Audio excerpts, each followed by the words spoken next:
सत श्री अकाल प्यारे विद्यार्थियों, तुसी अपने घर सारे ठीक होवोगे और मैं उम्मीद रखती हाँ कि जड़ियाँ तुहानूं वीडियो सेंड कीतियां जा रही ने तुसी इन्हां नूं देखते होवोगे ताकि तुहानूं ईजी हो जाए।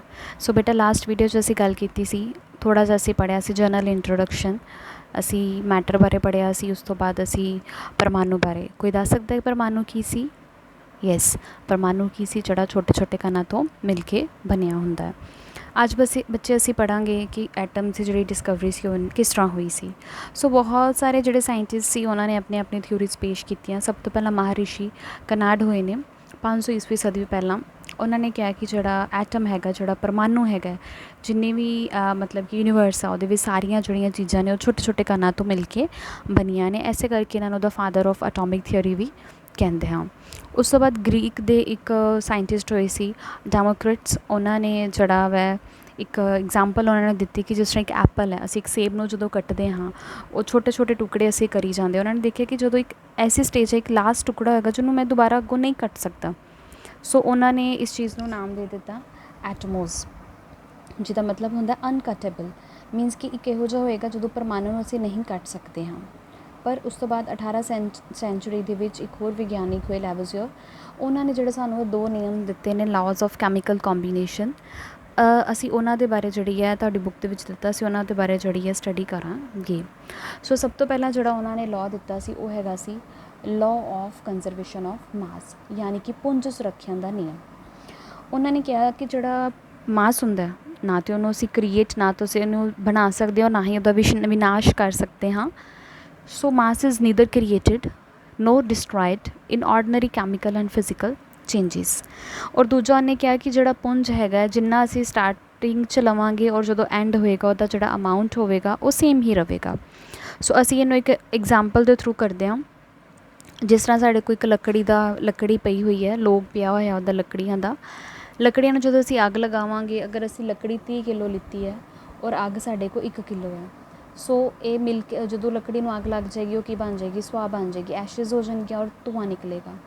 सो उन्होंने देखा कि जड़ा असी पुंज लिता सी लकड़ी का 30 किलो और अग 1 किलो सी, और जदों ये इन्होंने क्रिया अपनी कर लीती, साढ़े को सुआह बनी, वो आई साढ़े को 28 किलो की, और जो धुआं से 3 किलो का। हुण तुसीं देख सकते हो बेटा 30 ते 1 31 हो गया, और अगर असी इधर भी गल करिए 28 ते 3 किन्ने हो गया 31 kg। सो तुसीं देख सकते हो कि जिन्ना अमाउंट असी पहला लिया जो साडी रिएक्शन शुरू होनी सी, और उस क्रिया होने तो बाद जिहड़ा मास हैगा, पुंज हैगा, वो की हैगा वै सेम हैगा। सो इत्थों सानू यह जिहड़ा लॉ है क्लीयर हो गया पुंज सुरक्षा कि जिहड़ा मास हुंदा, जिहड़ा पुंज है, ना तो असी उहनूं क्रिएट कर सकते ना ही डिस्ट्रॉय कर सकते, उहदा अमाउंट जिहड़ा वा सेम रहिंदा है। एरो तो पहला जी असी गल की असी इहनूं रिएक्टेंट्स बोलते हैं, मतलब जिहड़ी चीज़ां ने आपस दे विच क्रिया करनी है, रिएक्ट करना है, अभिकारक कहते हैं। और जिहड़ी चीज़ साडे को बाद चों मिलती है, सानू बनती है, उन्होंने असी प्रोडक्ट बोलते हैं, दैट इज़ उत्पाद।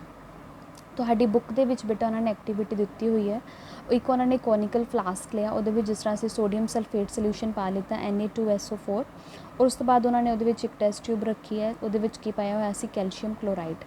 उन्होंने दोनों का जो वेट किया, उहदा जो पुंज सी मास सी साडे को आ गया 300.23 ग्राम। जो बच्चे असी जी टेस्ट ट्यूब वो कॉनिकल फ्लास्क के पाई सी, असी उन्होंने टेढ़ा कर देंगे, टिल्ट कर देंगे, ताकि दोनों सोल्यूशन आपस में मिल जाए। अगेन वह जो उन्होंने वेट किया वह मास की आ गया, अगेन की आ गया, सेम आ गया। सो इतों क्लीयर हो गया कि जिन्ना पुंज असी स्टार्टिंग च लेंदे हैं उन्नी ही अमाउंट जी है साडे को जो प्रोडक्ट बन जाता एंड विच भी जोड़ा वै उन्ना ही साडे को रहिंदा वै। सो बेटा सैकेंड जोड़ा लॉ हैगा सी वो हैगा सी law of constant proportion that is स्थिर अनुपात का नियम। पहला सी पुंज सुरक्षा का, हुण हैगा स्थिर अनुपात का नियम। सो जोसेफ एल प्रॉसी उन्होंने कहा सी कि a given compound always contains elements in a certain proportion by mass. Compound किसी यौगिक, सो किसी भी यौगिक दे विच जिहड़े तत्त प्रेजेंट होंदे ने, एलीमेंट्स प्रेजेंट होंदे ने, वो हमेशा एक डेफिनेट निश्चित पुंज के अनुपात में ही सानू मिलणगे। इनू असी बेटे एक एग्जाम्पल के थ्रू समझते हैं, फिर तुहानू ज़्यादा जिहड़ा वा क्लीयर होवेगा। असी गल करते हैं H2O। H2O वाटर का हैगा ना फार्मूला। सो बेटा ये एक यौगिक है, H2 एक यौगिक है, कंपाउंड है, ये किहड़े दो एलीमेंट्स प्रेजेंट ने, दो तत्त किहड़े प्रेजेंट ने, एक ये हाइड्रोजन प्रेजेंट है, एक ये ऑक्सीजन प्रेजेंट है।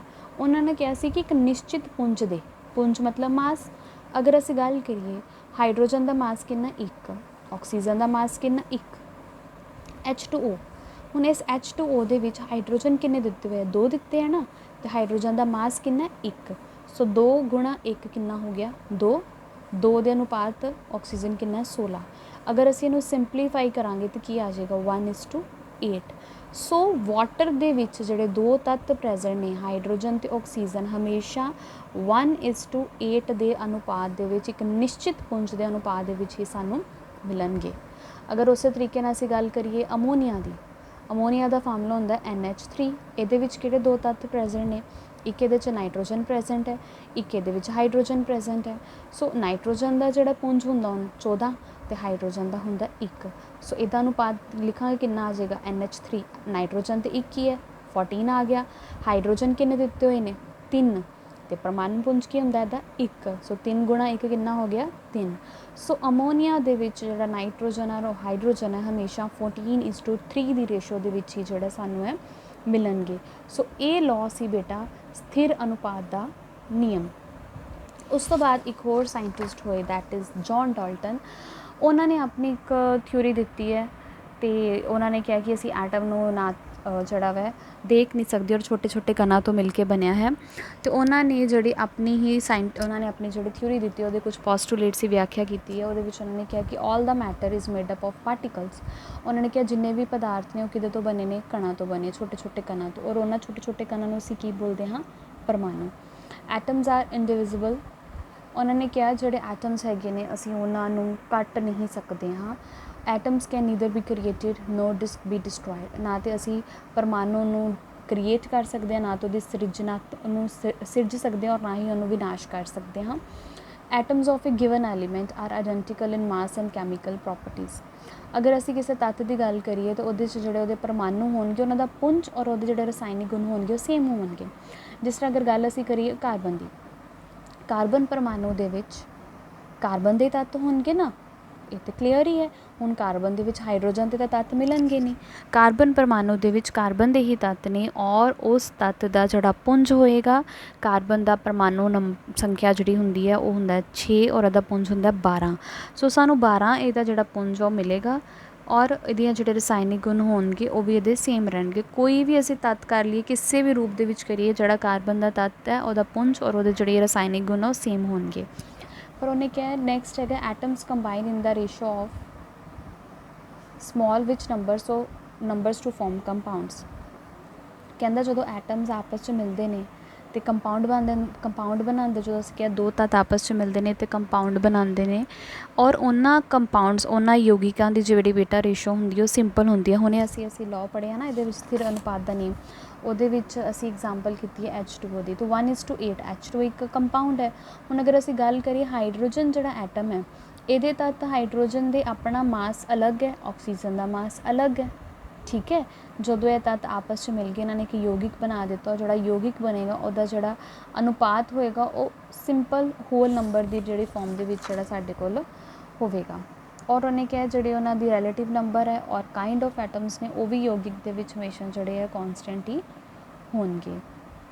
सो एक होर लॉ सी लॉ ऑफ मल्टीपल प्रपोर्शन। उन्हें कहा कि वैन 2 एलीमेंट्स कंबाइन जो 2 तत्त आपस में कंबाइन करते हैं वो एक या हो सकता एक तो वध जोड़े यौगिक बना सकते हैं। जोड़ा एक तत्त का मास होएगा और जो कंबाइन करता वै दूसरे तत्त के नाल उन्होंने जी रेशो होंगी है होल नंबर के आती है।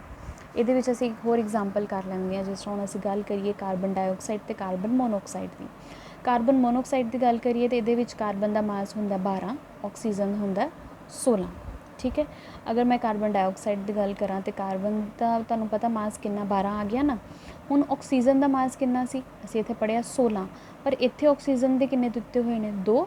सो 2 गुणा जो 16 करांगे साडे को आ जाएगा 32। सो 12 दी अनुपात 32। तो जदों बच्चे इनू सिंपलीफाई करांगे तो हमेशा होल नंबर दे विच सिंपलीफाई होके आ गया साडे कोल। क्लीयर है बेटा 2:1। ਸੋ ਐਟਮਸ ਕੀ ਨੇ? ਐਟਮ ਇੱਕ ਬੇਸਿਕ ਯੂਨਿਟ ਹੈ ਮੈਟਰ ਦਾ, ਪਦਾਰਥਾਂ ਦਾ ਇੱਕ ਬਹੁਤ ਜਿਹੜਾ ਬੇਸਿਕ ਯੂਨਿਟ ਹੈਗਾ ਵਾ। ਔਰ ਇਹਨਾਂ ਨੇ ਦੱਸਿਆ ਕਿ ਉਹਦੇ ਸੈਂਟਰ ਦੇ ਵਿੱਚ ਨਿਊਕਲੀਅਸ ਹੁੰਦਾ ਔਰ ਉਹਦੇ ਆਸੇ ਪਾਸੇ ਜਿਹੜੇ ਨੈਗੇਟਿਵਲੀ ਚਾਰਜ ਇਲੈਕਟ੍ਰੋਨਸ ਨੇ ਉਹ ਪ੍ਰੈਜੈਂਟ ਹੁੰਦੇ ਨੇ। ਸੋ ਜਿੰਨੇ ਵੀ ਐਟਮਸ ਨੇ ਉਹਨਾਂ ਦੇ ਵਿੱਚ ਪ੍ਰੋਟੋਨਸ ਹੁੰਦੇ ਨੇ, ਨਿਊਟਰੋਨਸ ਹੁੰਦੇ ਨੇ ਔਰ ਇਲੈਕਟ੍ਰੋਨਸ ਹੁੰਦੇ ਨੇ। ਔਰ ਡਿਫਰੈਂਟ ਜਿਹੜੇ ਤੱਤ ਲਵਾਂਗੇ ਤਾਂ ਉਹਨਾਂ ਦੇ ਐਟਮਸ ਜਿਹੜੇ ਹੋਣਗੇ ਡਿਫਰੈਂਟ ਹੋਣਗੇ। ਔਰ ਜਿਸ ਤਰ੍ਹਾਂ ਅਸੀਂ ਗੱਲ ਕਰੀਏ ਬੱਚੇ ਵਾਟਰ ਦੀ ਹੀ ਗੱਲ ਕਰੀਏ ਤਾਂ ਹਾਈਡਰੋਜਨ ਜਿਹੜਾ ਤੱਤ ਹੈ, ਹਾਈਡਰੋਜਨ ਇੱਕ ਪਰਮਾਣੂ ਹੈ, ਉਹਦੀਆਂ ਜਿਹੜੀਆਂ ਪ੍ਰੋਪਰਟੀਜ਼ ਨੇ ਉਹ ਅਲੱਗ ਨੇ, ਠੀਕ ਹੈ ਨਾ। ਔਰ ਆਕਸੀਜਨ ਜਿਹੜਾ ਹੈਗਾ, ਆਕਸੀਜਨ ਦੀਆਂ ਪ੍ਰੋਪਰਟੀਜ਼ ਕੀ ਹੈਗੀਆਂ ਨੇ? ਅਲੱਗ ਹੈਗੀਆਂ ਨੇ। ਪਰ ਜਦੋਂ ਮਿਲ ਕੇ ਯੋਗਿਕ ਬਣਾਉਂਦੇ ਨੇ, ਵਾਟਰ ਬਣਾਉਂਦੇ, H2O ਜਿਹੜੀਆਂ ਉਹਦੀਆਂ ਪ੍ਰੋਪਰਟੀਜ਼ ਨੇ ਉਹ ਲਿਕੁਇਡ ਰੂਪ ਦੇ ਵਿੱਚ ਹੁੰਦਾ, ਜਦ ਕਿ ਹਾਈਡਰੋਜਨ ਆਕਸੀਜਨ ਸਾਡੇ ਕੋਲ ਗੈਸਿਸ ਰੂਪ ਦੇ ਵਿੱਚ ਹੁੰਦੀ ਹੈ। ਔਰ ਜਦੋਂ ਵਾਟਰ ਬਣਦਾ H2O ਉਹ ਸਾਡੇ ਕੋਲ ਲਿਕੁਇਡ ਰੂਪ ਦੇ ਵਿੱਚ ਜਿਹੜਾ ਵੈ ਬਣਦਾ। ਔਰ ਜਿਹੜੀਆਂ ਵਾਟਰ ਦੀ ਪ੍ਰੋਪਰਟੀਜ਼ ਹੁੰਦੀਆਂ ਨੇ ਉਹ ਹਾਈਡਰੋਜਨ ਪਰਮਾਣੂ ਅਤੇ ਆਕਸੀਜਨ ਪਰਮਾਣੂ ਦੋਨਾਂ ਦੇ ਨਾਲੋਂ ਕੀ ਹੋਣਗੀਆਂ? ਅਲੱਗ ਹੋਣਗੀਆਂ, ਡਿਫਰੈਂਟ ਹੋਣਗੀਆਂ, ਠੀਕ ਹੈ। ਉਸੇ ਤਰੀਕੇ ਨਾਲ ਅਗਰ ਅਸੀਂ ਕਾਰਬਨ ਡਾਈਆਕਸਾਈਡ ਦੀ ਗੱਲ ਕਰੀਏ ਤਾਂ ਕਾਰਬਨ ਦੀਆਂ ਜਿਹੜੀਆਂ ਪ੍ਰੋਪਰਟੀਜ਼ ਨੇ, ਰਸਾਇਣਿਕ ਗੁਣ ਨੇ ਉਹ ਵੱਖਰੇ ਹੋਣਗੇ। ਕਾਰਬਨ ਦੇ ਵਿੱਚ ਸਾਨੂੰ ਕਾਰਬਨ ਦੇ ਹੀ ਪਰਮਾਣੂ ਮਿਲਣਗੇ, ਆਕਸੀਜਨ ਦੇ ਵਿੱਚ ਸਾਨੂੰ ਆਕਸੀਜਨ ਦੇ ਹੀ ਪਰਮਾਣੂ ਮਿਲਣਗੇ। ਔਰ ਆਕਸੀਜਨ ਦੀਆਂ ਪ੍ਰੋਪਰਟੀਜ਼ ਵੀ ਅਲੱਗ ਹੋਣਗੀਆਂ। ਜਦੋਂ ਉਹ ਕੰਪਾਊਂਡ ਬਣਾਉਂਦੇ, ਯੋਗਿਕ ਬਣਾਉਂਦੇ ਨੇ, ਕਿਹੜਾ? Carbon dioxide. ਅਤੇ ਕਾਰਬਨ ਡਾਈਆਕਸਾਈਡ ਜਿਹੜਾ ਯੋਗਿਕ ਹੈ ਇਹਦੀਆਂ ਜਿਹੜੀਆਂ ਪ੍ਰੋਪਰਟੀਜ਼ ਹੋਣਗੀਆਂ ਬੱਚੇ ਉਹ ਬਿਲਕੁਲ ਹੀ ਡਿਫਰੈਂਟ ਹੋਣਗੀਆਂ। ਸੋ ਆਈ ਹੋਪ ਹੈ ਜਿਹੜਾ ਤੁਹਾਨੂੰ ਇਹ ਸਟਾਰਟਿੰਗ ਇਹਦਾ ਇਹ ਪਤਾ ਲੱਗ ਗਿਆ ਹੋਵੇਗਾ। ਸੋ ਅੱਜ ਅਸੀਂ ਪੜ੍ਹਿਆ ਐਟਮਸ ਬਾਰੇ ਔਰ ਕਿਸ ਤਰ੍ਹਾਂ ਜਿਹੜੇ ਸਾਇੰਟਿਸਟ ਨੇ ਡਿਸਕਵਰੀ ਕੀਤੀ, ਕਿਸ ਤਰ੍ਹਾਂ ਪਰਮਾਣੂ ਦੀ ਡਿਸਕਵਰੀ ਹੋਈ ਹੈ।